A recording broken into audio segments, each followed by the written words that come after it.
Yo, what is going on, homies? It's your boy Stumped back from the OPTC video, and in today's video starts the World Tour, taking Uta into all of the difficult content across One Piece Treasure Cruise. We did manage to pull her today on stream. Huge shout out to stream.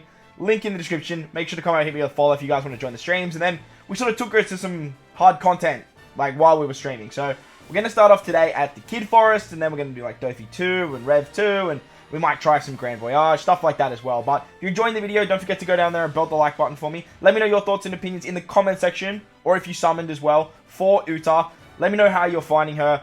Her special is absolutely cracked, and if there's any way you guys can think of that you'd like me to see her used, let me know in the comment section down there too. Like I said, hit the like button, demolish the subscribe button if you haven't done so already. But with that said, let's dive into the content. Alright, so here we go. Forest of Training Magnetic, that is the team. Those are the supports. Let's dive on in. I'm going to fast forward to stage 11 because that's where we start getting spicy.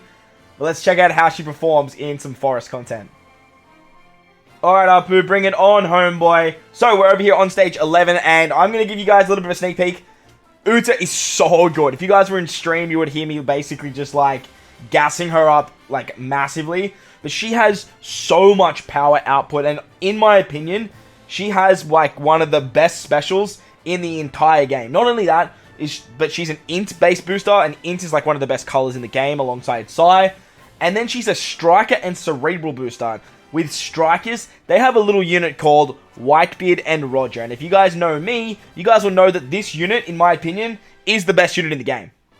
And the reason I think they're the best unit in the game is because their switch ability is so incredibly broken. They give a 1.5 times attack and orb boost every time you switch with them, and 3 adjacent orbs. Now, with Uta, she has a super class condition for cerebral characters, but she is a cerebral and a striker booster as well. However, her super class does boost cerebral characters, which means Roger doesn't exactly get the buff. However, to activate her super class, you need to have an attack boost and an orb boost. Guess who gives you that? Whitebeard and Roger. Literally just by switching, you get access to Uta's super class ability. Now, don't get me wrong, having 2 Utas is actually really, really good. Like, incredibly powerful. She has the ability to give an attack boost and an orb boost with her special, and then she gives a whole new mechanic that actually gives a song buff. I don't know exactly what they call it in the game, but basically what it does is it gives an attack and an orb buff for the first turn, and then on the next turn you get another attack boost and orb boost, and then on the next turn you get another attack and orb boost. They call it the turn progress activating effect, and it looks like a little clock. Not a little clock, sorry. It looks like a little music note, which is, I think it's special to Uta, as Uta's the only character that can actually do this.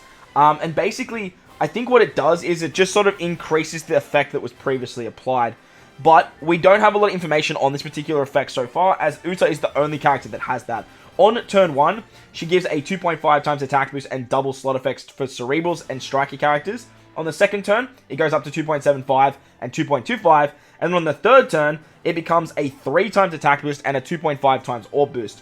If the effect is removed before the full duration it hits its effect, she just gives cerebrals and strikers an attack and an orb boost for 1 turn, which is just absolutely insane. The ability to get 3 turns, very similar to like the clock and the perfect buff of an attack and an orb boost, is so incredibly valuable. Like, it just gives you so much damage. However, there is one downside to it, is it doesn't give the buff to int characters. With Uta, she actually boosts int as well as her 2 classes, being cerebral and striker.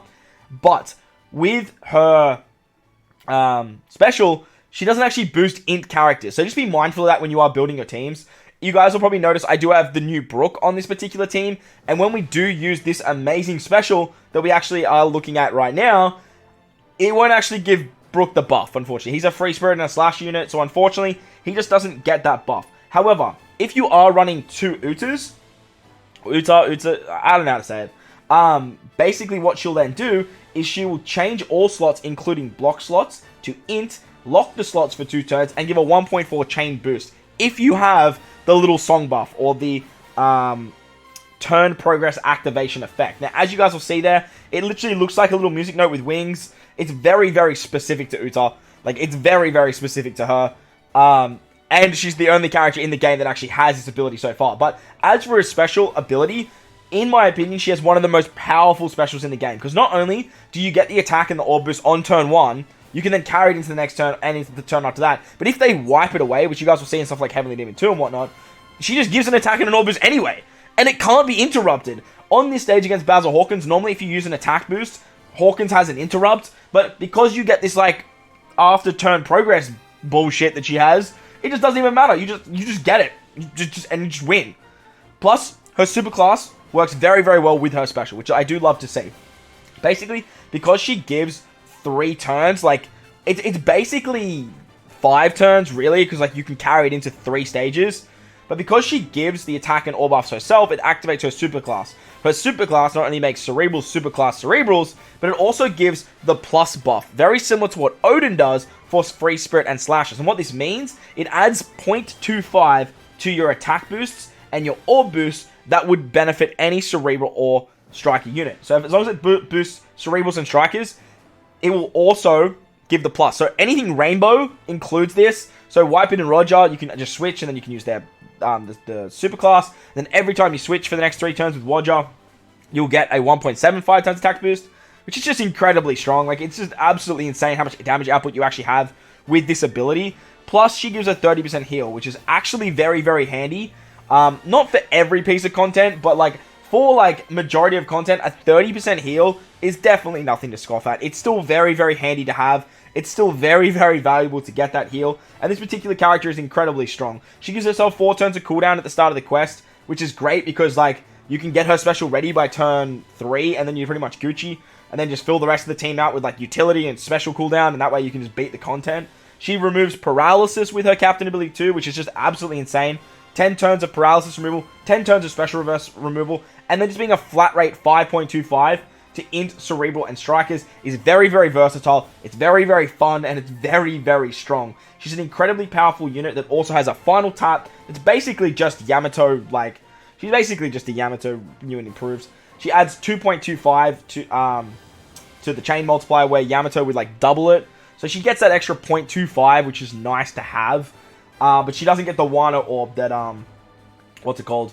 That Yamato has. All you need to do is get to the final battle, and have 2 Cerebral characters on the clue, excluding herself, which is very, very easy to do. But there you guys go. We absolutely tore our way through the Kid Forest. No issues taking on poor Yuita's kid. Getting to the end, getting the final tap. If I used my final tap level 5 Roger there, like, it would have done way more damage. But I really wanted to showcase her final tap as well. Let me know your thoughts and opinions of this unit down in the comment section below. Did you summon on the Super Suko Fest? If you did you get lucky? If you pulled her, how are you finding her? If you enjoyed the video, demolish the like button for me. If you're new to the channel, hit that big red subscribe button too. Let me know in the comment section too where you guys want to see me take her as well. We're doing a world tour. We're taking her everywhere. So let me know what you guys want to see next. Most importantly though, wherever you are in this beautiful world, please remember to enjoy the rest of your day. As always, homies, I thank you for watching and I'll catch you all in the next one. Later!